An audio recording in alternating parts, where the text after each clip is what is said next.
time has come. Transformation to be complete. But I only needed one more piece.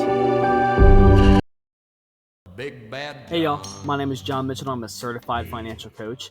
The purpose of this YouTube channel and this video is to teach you how to build great wealth through learning the basics of personal finance. On this YouTube channel, you'll see my baby, my dogs, and my wife in my YouTube shorts and our daily financial woes and successes. On my regular long form videos, you're going to see me break down basic financial concepts from budgeting to investing in dividends so that you can learn the basics to achieve great wealth. In today's video, I'm going to be teaching you how to make a smart car purchase by telling you how we bought our minivan about a month ago. Jumping into today's lesson, I have 5 topics to go over to help you make your next car purchase. Jumping into the first topic we're going to discuss is going to be, why do you need the vehicle in the first place? Whether a sports car, a truck, or a minivan, depending on the needs you have in your life, will determine what you need. For my family's in our situation, we just had a baby, which means we probably need a car that can handle something like that. And a small SUV would have done just fine. But we do have another variable that many people don't have. We also have 5 dogs. And when we're moving around and going different places, it's more expensive to usually have someone watch the dogs. So it'd be a lot easier if we could bring the dogs with us as we go along.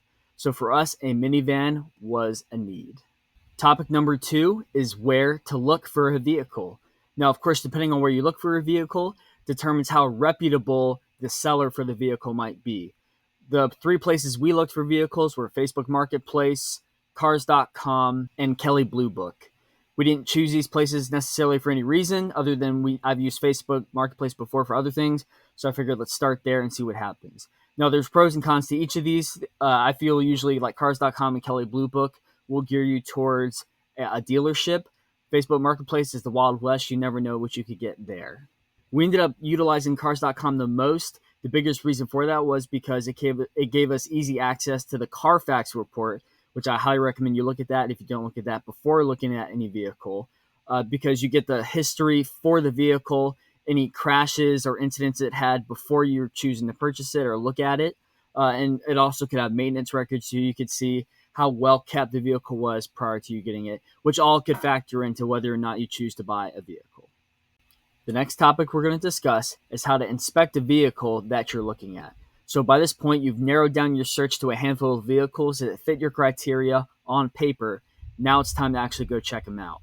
So when you're checking them out, for those of you in the military, if you've done a PMCS, a preventative maintenance check, this is the same principle. It's the same idea. You're looking over your vehicle, seeing if there's any glaring issues that you don't like that might either cancel it out of your criteria or just be something to note when you're offering your final purchase price. My current process myself is to start with the outside of the vehicle and work my way in. When I'm looking at the outside of the vehicle, I'm looking at the tires, I'm looking at the trim, I'm looking at the seals around the windows to make sure there's nothing cracked or dry rotted or any glaring issues. I'm looking for rust. Depending on where you live in the country, if you're in El Paso, rust doesn't really happen there. But if you're on the East Coast like I am currently, rust could be a huge issue on the longevity of your vehicle. Once you've finished checking out the outside, it's time to move inside. Something that surprised me that I didn't think would matter a lot to me, but did, was actually the condition of the interior. Now, for some of you, are bougie and like it all to look nice all the time. For us, we were looking for a more budget family vehicle, so it didn't have to be super clean or super nice inside. But when we looked at other vans, we saw one was clearly like a working van. There were, guys getting in and out. There were cuts on the seats. There was paint plastered all inside. And while, again, we were looking for more of a used vehicle, it's when we found other vehicles that we were in our price range that didn't have bad interior, we're like, oh, okay, this is pretty bad. We could find something better. So we moved on from that. Once you move past interior, other things to check inside are like to see if you have a spare tire, just in case. You never know, but check to make sure you have a spare tire. You're looking at the dashboard. Turn the car on, of course, see if there's any lights that pop on. My dad recommended that some dealerships, and not just them, but sellers in general, make clear the codes on a vehicle before you test drive it. I'm not saying to do that. It's just something that he's experienced before, so I'm sharing that with you, something to be aware of just in case.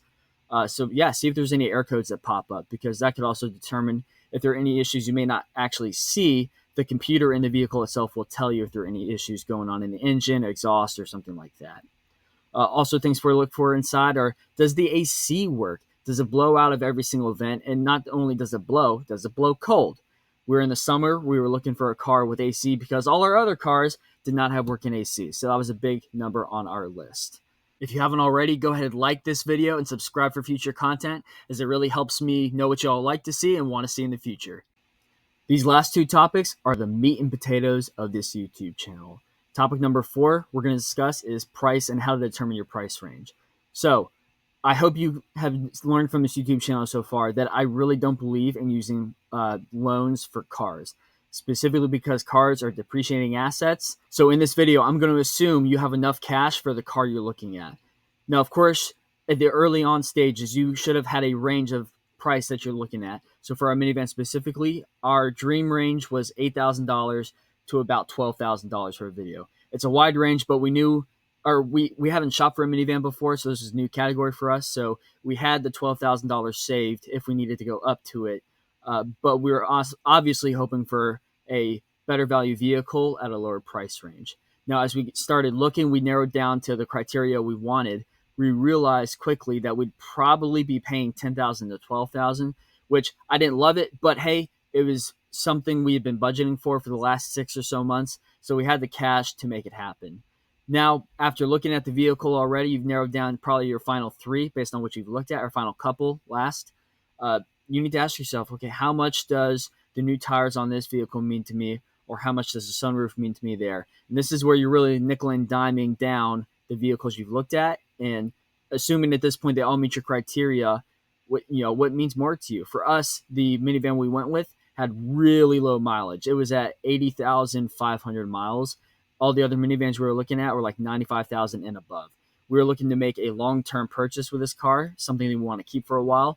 So for us, that was one of our biggest criteria in determining our price range. The last and final topic to discuss is finally how to make the purchase.